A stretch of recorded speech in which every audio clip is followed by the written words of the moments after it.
श्रीगुरुभ्यो नमः। श्रीगणेशाय नमः। श्रीमात्रे नमः। ओं कामेश्वरमनोहरायै नमः। श्रीमद्देवी भागवत महापुराण मूलपारायणं स्कन्दं 1 अध्यायं 13 पुरूरव ऊर्वशी चरितम्। ओं नमः चण्डिकायै सूत उवाच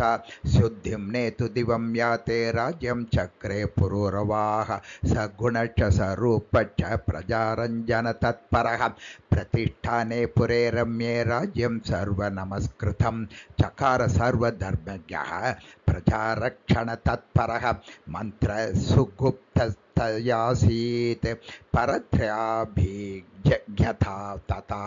सदैवोत्साहशक्तिश्च प्रभुशक्तिस्ततोत्तमां सामदानादय सर्वे वशगास्तस्य भूपतेः वर्णाश्रमान् स्वधर्मस्थान् कुर्वन् राज्यं शशासः। यज्ञां च विविधां चक्रे स राजा बहुदक्षिणान् दानानि च पवित्राणि दधावत नराधिपः तस्य रूपगुणौदार्य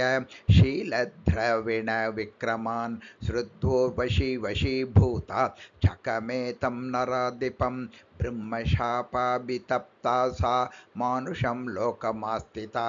गुणिनं तं नृपं मत्वा वरयामास मानिनी समयं चेदृशं कृत्वा स्थिता तत्र वराङ्गना एता उरणकौ राजन् यस्तौ रक्षस्वमानद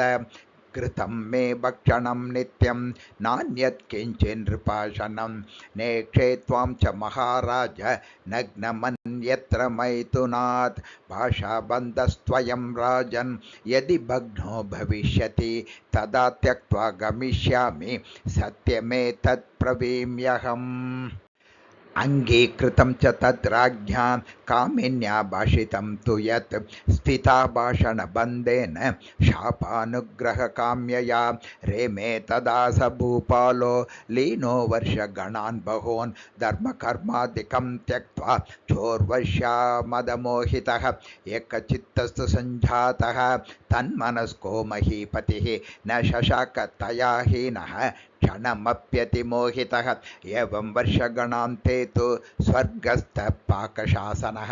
ऊर्वशीं नागतां दृष्ट्वा गन्धर्वानाह देवराट् ऊर्वशीमानयद्वम्भो गन्धर्वा सर्व एव हि हृत्वोरणौ गृहात् तस्य भूपते समये किल ऊर्वशीरहितं स्थानं मदीयं नातिशोभते येन केनाप्युपायेन तामानयत कामिनीम्। इत्युक्तास्ते अथ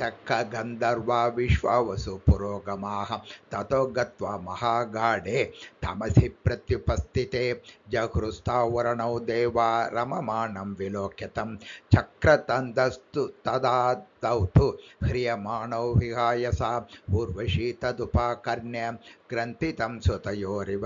कुपितो वाच राजानं समयोऽयं कृतो मया नष्टाहं तव विश्वासाद् धृतौ चोरैर्ममोरणौ राजन्पुत्रसमावेदौ त्वं किं शेषे स्त्रिया समः हतांस्म्यहं कुनातेन नपुंसा वीरमानिना उरणौ मे गतौ चाद्य सदा प्राणप्रियौ मम एवं विलप्यमानां तां दृष्ट्वा राजा विमोहितः नग्न एव ययौ दूर्णं पृष्ठतः पृथिवीपतिः विद्युत् प्रकाशिता तत्र गन्धर्वै नृपवेश्मने नग्नभूतस्तया दृष्टो भूपतिर्गन्तुकामया त्यक्त्वोरणौ गता सर्वे गन्धर्वापतिपार्थिवः नग्नो जग्राहतौ श्रान्तो जगाम स्वगृहं प्रति तद्ऊर्वशीं गतां दृष्ट्वा विललापाति दुःखितः नग्नं वीक्ष्य पतिं नारी तद्गता सा वरवर्णिनी क्रन्दस्य देशदेशेषु बभ्रामर्पति स्वयं तच्चित्तो विह्वलक्षोचः विवश काममोहितः ब्रह्मन् वै सकलां पृथ्वीं कुरुक्षेत्रे ददर्शतां दृष्ट्वा संहृष्टवदनः प्राह सूक्तं नृपोत्तमः अये जाये तिष्ठ तिष्ठ घोरेण त्यक्तुमर्हसि मां त्वं त्वन्मनसं कान्तं वशनं चाप्यनागसम् सदेहोऽयं पतत्यत्र देवी दूरं हृतस्त्वया खादन्तेनं वृकाकाः त्वया त्यक्तं वरोर्यत् एवं विलपमानं तं राजानं प्राह चोर्वशी दुःखितं कृपणं श्रान्तं कामार्तं विवशं वृषम् ऊर्वशी उवाच मूर्घोऽसि नृपशार्दूल ज्ञानं कुत्र गतं तव क्वापि सख्यं न च स्त्रीणां वृकाणामिव पार्थिव न विश्वासो हि कर्तव्यः स्त्रीषु चौरेषु पार्थिवैः गृहं गच्छ सुखं भुङ्क्ष्व मा विषादे मनकृताः इत्येवं बोधितो राजा न विवेदातिमोहितः दुःखं च परमं प्राप्तः स्वैरिणा स्नेहयन्त्रितः सूत उवाच